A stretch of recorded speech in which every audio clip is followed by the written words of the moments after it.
Hey, it's Berta. And I'm Lisa.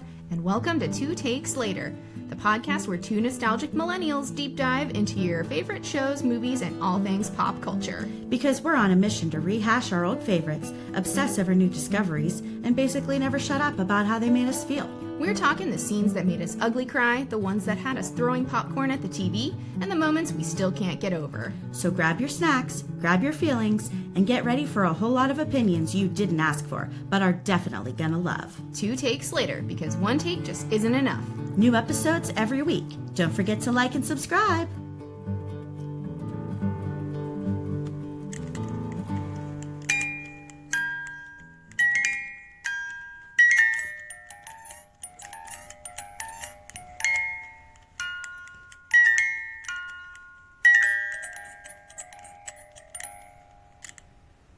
Hey, Berta. Hi, Lisa. How are you? Good. Yeah? Episode 4. Cripples, Bastards, and Broken Things. Yeah. This is a good episode. I'd say so. I think, yes. when I was taking my notes, this is definitely the longest notes that I had. It brings you in. It brings you into the world. Well, there's a lot going on. Yeah, there's a lot going on. A lot of movement on the old game board. Yeah. We need to get a map posted of Winterfell so people know, when we say we're not Winterfell, Westeros, yes. Mm-hmm. So when I say I'm in Winterfell, I'm in King's Landing, they know where all the game pieces Everybody are. needs homework. Yes. Yeah, we need to do that. Yeah. Okay. Well, let's get into the episode. All right. Yes, we open with Bran has a dream. Weird dream. We got the three-eyed raven makes an appearance. Mm-hmm. And there's a lot of questions with that. We don't know what's going on with that. We don't. With that thing, with that animal. Quick question, though. What's the difference between a crow and a raven? Because there were crows at one point visiting, right? And then there's a raven, and I don't know the difference. The beak. We're getting we're getting information from our sound engineer. Thank you. It's the beak. Okay, because I didn't know. I was like, how do I know? Now, the only reason I knew this was a three-eyed raven is because I know what happens down the road. Right. It could have been a three-eyed crow when I saw it the first time. Well, I believe they're all considered corvids, right? I don't know. My dad, actually, Pappy Bruce over here, is a pretty big expert in those because he's trying to befriend the ones in the backyard. Well, that's nice. That's so friendly. He may know more. Maybe we can have him on as a wildlife expert. Yes, we will need him on as a wildlife expert. Sure. Okay, so anyway, three-eyed raven. Back to the three-eyed raven. Bran has his dream, wakes up. Yes. Okay, let's just have a quick conversation about the fact that Bran was in a coma for 3 or 4 weeks. Looks exactly the same. No atrophy. Not malnourished. We didn't have feeding tubes. Come on now. Couldn't we have done something? I didn't think about that. Yeah, it irritates me. I've never thought about that. I'm really? 3 weeks he's asleep, not eating. This is not medically sound. No, it's not. And I'm not a medical expert. Those medical shows pull one over on me all the time. But I was just that doesn't make sense. That's amazing. I definitely did not. In the realm of this show, of all of the dragons and all of the weird stuff that happens, I have not thought about if Bran was getting the appropriate nutrition. Yeah, no, that's my number one priority. Okay. I can't be bothered to tell the difference between a crow and a raven, but I will tell you, Bran should have been malnourished. I don't know what to tell you there. Okay, so anyway. We see little sweet baby Hodor. I love Hodor. I love Hodor too. I feel so bad. I feel well, we'll get to it. We will. He's the best. He's just a beautiful soul. So Hodor carries Bran because Bran can't walk. Yes. And then so Robb is sort of playing the part of the Lord of Winterfell at this point. Mm-hmm. He's playing it well. He Yeah, looks good up there. He does. I buy it, and I think everybody kind of buys it at this point. He's formidable. Yeah, he doesn't look like someone who's going to be pushed around or anything. He's I'm here. I am the Lord of Winterfell. I mean, he puts Theon in his place a few times. Well, and that's what I was gonna say. I feel like it does a really good job of playing off of those two characters. So we have we have the foil to that, which is Theon, who's kind of like not really doing. He's not formidable. You don't buy it. You don't when he tries to assert himself. People are pretty quick to put him in his place. And I got like some opinions about that we can get to, but I really like how Robb, you don't question it and nobody really questions it. I mean, like there's some, pushback, but he looks like he belongs there. He does. And he asserts himself and he's, everybody buys it. I like it. Yeah. And he's mad because they have a visitor. Who's the visitor, Lisa? Tyrion. Yeah. Tyrion Lannister came and Robb's pissed. Yeah. He's like, the courtesies of Winterfell are not yours, or whatever he says. And it's because he brought a gift. Tyrion brought a gift for Bran. Yes. Yeah. And it's funny because Tyrion's just there walking around like, I'm just here to I'm here to visit. Yeah. I'm here to help. And everyone's like, what are you doing, man? What is there's stuff going on behind the scenes where he's kind of like gonna get in trouble. But he's there just like. But I also feel like, Kat had that secret meeting, so Robb knows that Kat suspects Tyrion. Yeah. And Tyrion has no idea. He's just there like, what's up, guys? Right. I brought a gift. And they're like, why do you care? And then what does he say? I have a soft spot for cripples, bastards, and broken things. Oh, they said it. Yes. They said the name. And honestly, I was pretty surprised how quickly that came in. Like that snuck in. Yeah. But, he brings him these sketches, this plan for building a saddle so that Bran will be allowed to ride. And that's sweet. Yeah. And I think they do use it, don't they? Yes, I mean, it comes in handy later. Yeah. So I think, he says he has a soft spot, but I also think it has something to do with the fact that he knows his siblings were behind what happened to Bran. Do you think so? Well, maybe he does have a little bit of an idea. I mean, I'm sure he knows that they were behind it, but I think that's why he cares too, just because he's like, great. Another thing in the ruins. Another thing my family did. Right. Yeah. So I do like, and one thing that, you're talking about formidable. One thing I love about Tyrion is he leaves the castle, if you call it that, and he gets on his horse, and Theon comes out, and Theon's being a little dickhead to him. Yeah. And Tyrion never loses his cool. Like, people talk down to him all the time. He's used to it. Well, but then he comes back with like a logical response that usually shuts the other person up. And I love that about Tyrion. Yeah, he's a fan favorite for a reason. Oh yeah. I mean, from beginning to end, this launched Peter Dinklage's career as he plays him amazing, very well. He's so good. Yeah, I love Peter. Yes, he's great. I agree. All right, so now we're back at the wall, correct? Back at the wall. Okay. Samwell. Not doing great. Samwell Tarly. Well, he shows up. He is a sissy. As soon as someone even touches him, he falls to the ground. He's like literally whimpering. Whimpering. He's screaming, "Don't hurt me!" Right. Yeah. And I'm like, what the heck? I'm thinking the same thing John's thinking. You're here at the wall. Like everyone's like, you better figure it out. Yeah, buddy. Buck up. Like, I know. Hey, buddy. You better figure it out. Right. He has to. Like, what are you even doing here? Yeah. Which we will find out a little bit later in the episode. But I just, it's tough. Yeah. And then of course, everyone's like picking on him because of his size and all that stuff. And John is the only one who's like, listen, guys, take it easy. Like, he's here just like all of us, whatever. Mm-hmm. So, And this is where we start to see John's natural leadership. Mm-hmm. Because he starts to be able to convince these other guys of the Night's Watch. Yeah. Let's maybe not be so mean. Yeah. Let's maybe, hey guys. Can't we all be friends? Let's be friends. Yeah. Yeah. But we really do see him start to come into his own, and we start to see his natural leadership ability. Yeah. Yeah. Which is great.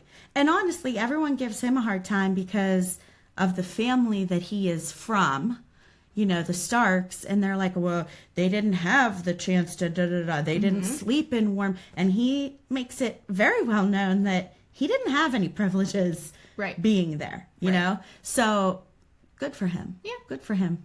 come into his own. Let's see what happens. Yeah, can't wait to see what happens with Jon. It's a bold strategy, Cotton. Can't wait to see how it plays out for him. I love that movie.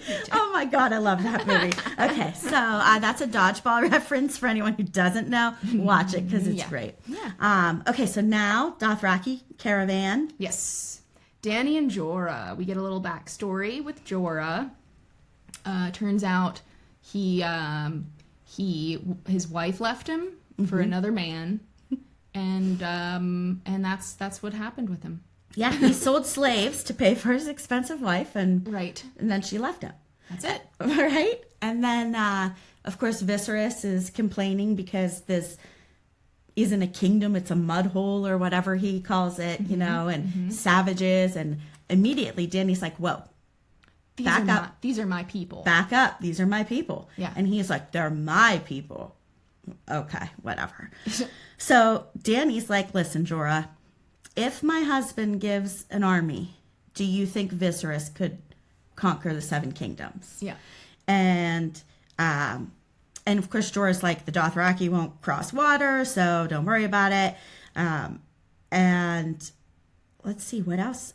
Oh, and then, well, okay. So after they arrive, it's now scene change to the bathtub. Right. So Viserys is talking to his mistress. I'm sorry, am I saying his name wrong? I call him Viserys. Oh, Viserys. Yeah. Oh shit. Okay, I'll have to try to fix that. Oh, Lisa. Sorry, guys. Sorry. Viserys. No, you're good. Yeah, he's talking with his mistress. Is that what we would call her? Yeah, I don't know. And sex slave? Yeah, I don't know. They're talking about dragons. And you know, they're again talking about how all the dragons are dead. All the dragons died. There's no more. I'm the only one who's like maybe a little bit dragon. Right. And then she drips some wax on him and he's like, ow. Right? Right? Ouch. That Dude, hurt. You should be able to withstand anything. We've had a lot of lead up to this already, and we're only in episode 4 where Dany is like, I can touch that hot thing. I can take the hot thing out of the oven with no mitts. No gloves. No gloves. Look at me, guys. Yeah. And they're like, and then this happens. You know, there's some foreshadowing here. Yeah. Wax is the least of your problems. Right. I cannot wait for that episode. This is like one of my favorite episodes. Yeah. Okay. Back at King's Landing, Sansa is annoyed and pouty again. Still. And Ned is also annoyed about the tourney. Yeah. And he gets access to the Book of All History in Westeros. Okay, so of course Sansa's being a little bitch, and she's like, she says to Scepter, my uncle and grandfather were killed. No, I'm not even gonna try. Were killed here, weren't they? Yeah. And she's like, well, you should ask your father. And I'm just like, another secret that Ned's... I know. I mean, I don't know that everyone's it's necessary. like, yeah, I agree with you. Yeah, everybody's like, well, someday you'll find that out. But honestly, like, who cares? I mean, you took Bran to watch you behead someone at 10 years old. Right. I feel like Sansa could hear what happened to her grandfather and uncle. Like, yeah. Like, I think we were there. I think ladies back then, I think maybe they were like, Bran can see this. They weren't like us. Right. No, that's true. That's a good point. That's a good point. So yeah, they talk about Jon. Well, okay, so how does Ned get the book? He's having the conversation with Grand Maester Pycelle. Yes. Like, and he's like, why did Jon Arryn want this book? And he's like, I don't know. I'm an old man. I don't know anything. I know nothing. But Bullshit. all he said was, the seed is strong. And again, this is another thing that drives me nuts. The seed is strong. Couldn't you have said something like, I'm pretty sure that that Joffrey isn't Bobby B's baby. Just look at who has hair like, why do of we a need certain to, color. Why do we need to say the seed is strong? Well, because this is where the show is a little bit of a, like, detective, I guess. detective story. It's mystery. It's detective work. Ned's walking around scheming talking to people. Yeah. He's unraveling a mystery. This is very much like a detective story. But again, set in the you could have just said fantasy Bobby realm. B has lots of babies to lots of women, and they all have black of hair. Just constantly saying that in his poison stupor. Yes. Unlike Bobby B has a lot of bastard children. All with black hair. But okay, so then like Ned's reading through this book, and I'm just think like how horrible would that have been to record? Like as a note taker to be like John Doe, first of his name, brown of hair, born in the 77th year. Like, well, that was someone's whole job. I know. If that's your whole job, then it's probably not that bad. You're literally not want to. You were like job. born and raised to be like a writer and like have you were a scribe. Right. Would be I what know, you were but doing. like, ugh, yep. Blah. I mean, I'd write do about it. something. I'd do it in front instead of doing a lot of these other jobs. Well, I would rather do that. I don't know, whatever. Okay, so anyway, so he takes the book and he comes upon Arya, who's practicing her balance. Dancing lessons include balance lessons. She's taking it very seriously. Yeah, she likes it. I know. She's finally gotten something she likes. Yeah, I love it. She's gonna use it. Yes, she is. I bet. I don't know. I wonder. She's probably going to get married and have lots of babies and just live a quiet, peaceful life. I guess we'll have to see. Yeah, we'll have to see what happens. So, okay. So Ned continues his detective work with Baelish. Going around investigating things. And Baelish is always like, if I had to guess, I would say that maybe you could go and ask the armor. I guess you could go down the street and ask this other person again about what I'm asking. Get to the point. Yeah. So I have here Ned goes to the hammer place because I couldn't think of what the armorer. Name. Okay, so Peter, they're walking through like the courtyard or whatever, and he's like pointing out. There's a spy there for somebody. There's a spy there for another person. There's my spy. Like, dude, you need to pay attention to what you're saying out loud around people because you have no idea who is listening. Right, yeah. Like, and Ned is like, I'm just here to try to unravel the mystery. I know. He's like, I don't care. Yeah. So I'm a man of honor. So he says, this is, okay, my quote of the sode. Okay. I know that we just keep adding things, fashion of the sode, whatever. The quote of the sode is Peter says, do you have anyone you trust? And he's like, well, I don't trust you. And Peter says, distrusting me was the wisest thing you've done since you climbed off your horse. Yeah. That's powerful. That's truth. Oh, 100%. Yeah, that's the truth. Dude is a backstabber. He is the most conniving person, I think, in this whole show. He's a self-serving one for sure. Yeah. Yeah, for sure. So sneaky little. Because of all the spies, Peter says you should send someone to go talk to this armorer but he does not. And Sir Hugh. You should also have someone go talk to Sir Hugh of the Vale. Yes. And it's like, what?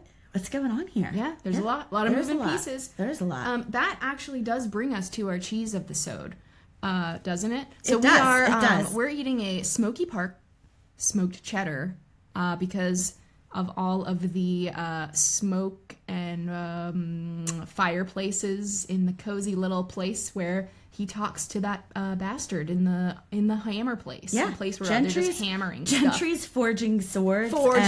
And so we're gonna appreciate that smoke and have some smoked cheddar. I like it. I like it. Smoked cheddar. Mm-hmm. It's very good. Martin's brand, Smoky Park smoked cheddar. I don't know the brand. That's just where I got it. Well, it says Smoky Park.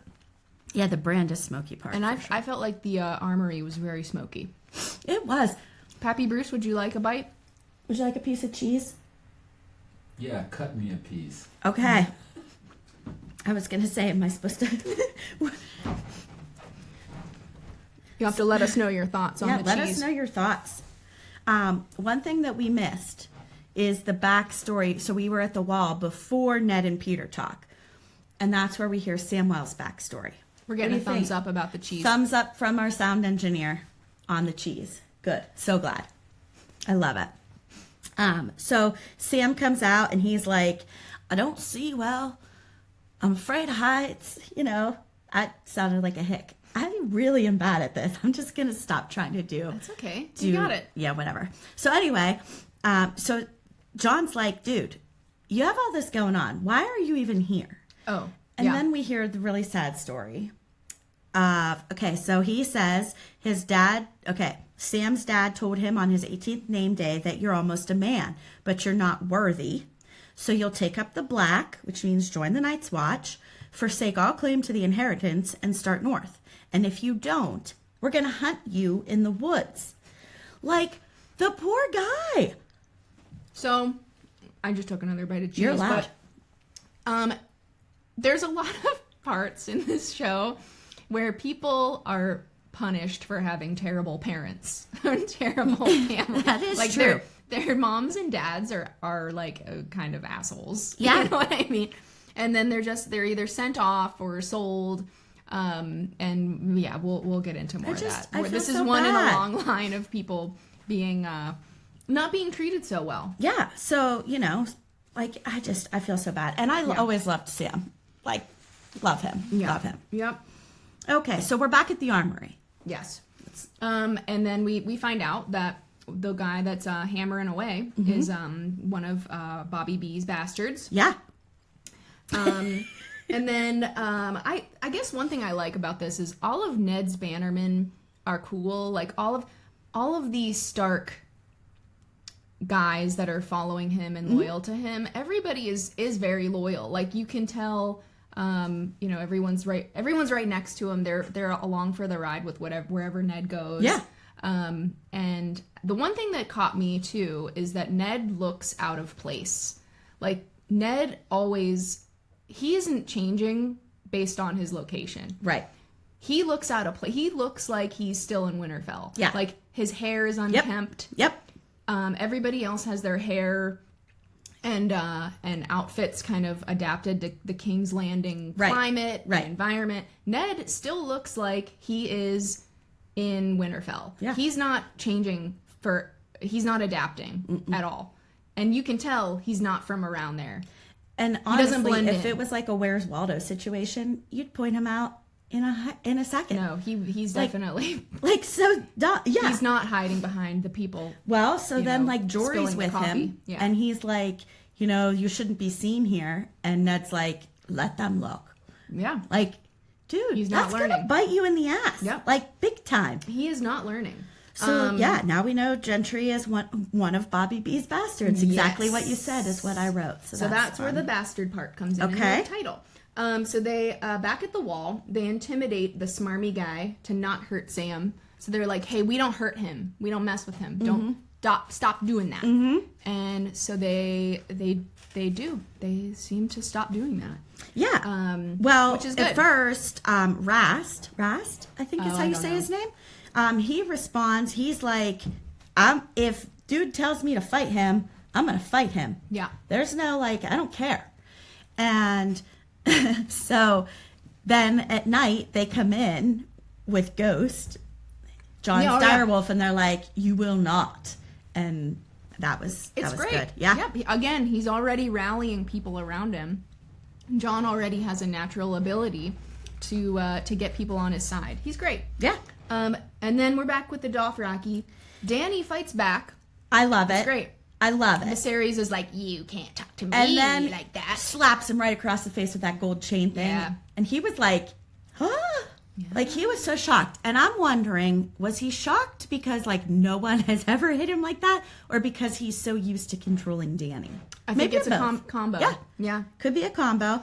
And I was just like, so then she says after she hits him, "Next time you raise a hand to me will be the last time you have hands." And I was like, damn, girl. Yeah.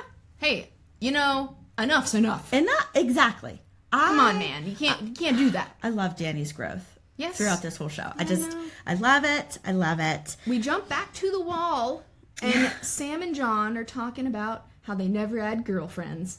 And this is a long First episode in a long line of sods that they talk about no girlfriends. I love how you say girlfriends, like they have to be dating to bang. Well, I'm just saying, like, that's I couldn't think of another been word. With a woman. Yeah, and they're like, you know what? You know, girls. I've never had a girl. And he's like, is it because I'm fat, Sam? Yeah. He's like, is that why? No. Like, oh my gosh. So then we hear, John talks about his experience. He almost did.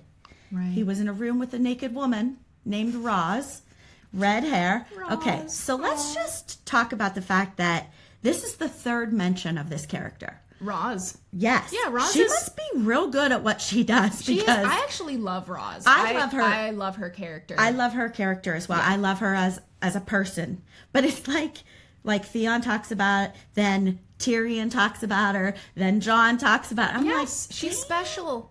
Okay. She gets around. She's special, and she's also she's got a good attitude, and she's got a good personality. Yes. She's got her own personality, and she's got autonomy over herself. Yes. She makes her own choices. Exactly. She makes her own choices, and she doesn't let anyone talk down to her. Yes. Yeah, she's a full character. Yes. So anyway, they talk about. So they're talking about that, and then Alistair comes in, and he's like, "Are you guys having a good time talking about how you don't have girlfriends? Well, guess what? Winter's coming."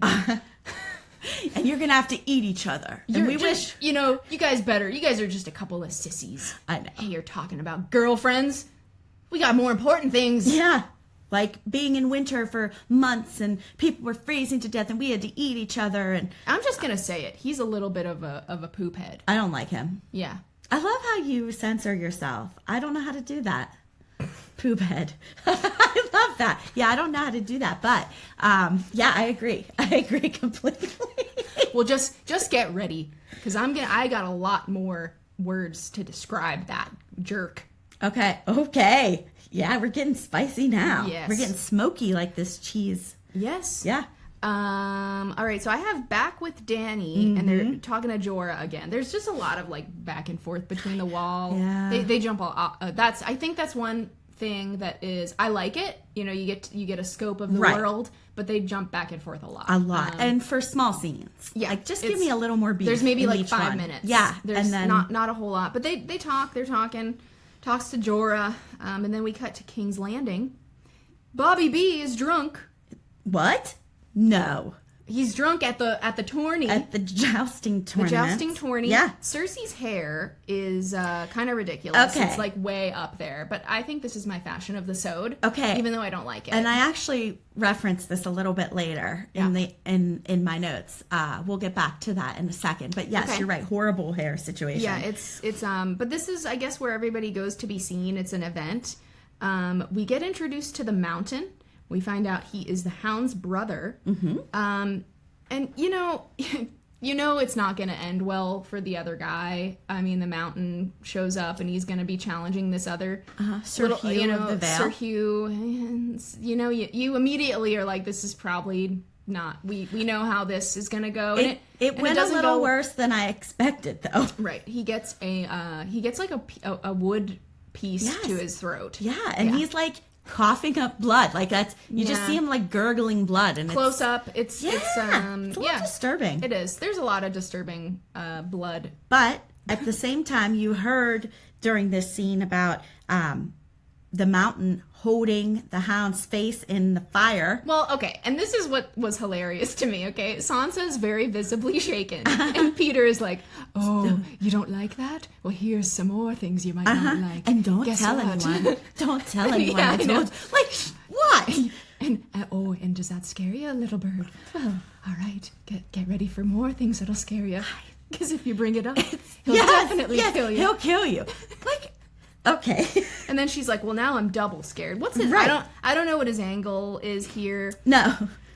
I don't know what it is. And then Cersei goes to visit Ned. And this is where I'm talking about quite the quick hair change. Well, she's like, I hate my hair here. But it's at its normal, it looks everything nice. Looks like its normal look. Yeah. How the heck did you do that so quickly? Costume change. The costume change for sure. It's like a whole new day. I don't know. But anyway, she goes in and she's like, lots of passive aggressive comments. Yes. Made between them. Ned finally grows a pair, and he's like, I was trained to kill my enemies, Your Grace.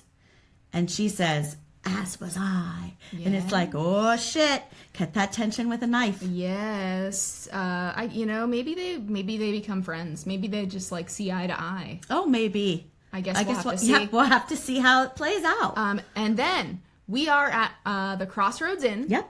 You're right. Where we have Kat and her guys, and they're at a. It's not the Prancing Pony, like from Lord of the Rings, right? But it does look like that. I mean, I guess that's just what they were all like. They're gonna eat and drink some ale, probably. Yep. Maybe some mead, and then guess who comes in? Who? Tyrion. What? And Tyrion is so funny. He's like, hey, Kat. What's up? And she's like, not so fast, you jabroni. Well, first of all, she's got her hood up already. We talked about this last episode. She's like, and then Tyrion comes in and she pulls it up just a little higher. And I'm like, oh my God. Certainly he won't know it's me now. And then, Tyrion points it out and everyone in the tavern is like, oh shit, it's Lady Stark. Yeah. Like, maybe the hood does work. Yeah. I can't handle it. Yeah. I can't handle that. She's like, you tried to kill my kid, and Tyrion's like, wait, hold up, what? What are you talking about? Mm-hmm. Swords are drawn, and we cut to black. Cut to black. That's the end. And what's going to happen? That's just this is hanging on. It's fun. This is why. Mm-hmm. This is why it was fun to watch. Well, so she's like, you over there. You're loyal to River Run. You over there. I know what your sigil means. Blah, blah, blah, blah. All of a sudden, help me seize this guy. Yep. And they all pull out their swords, and that's it. Yeah.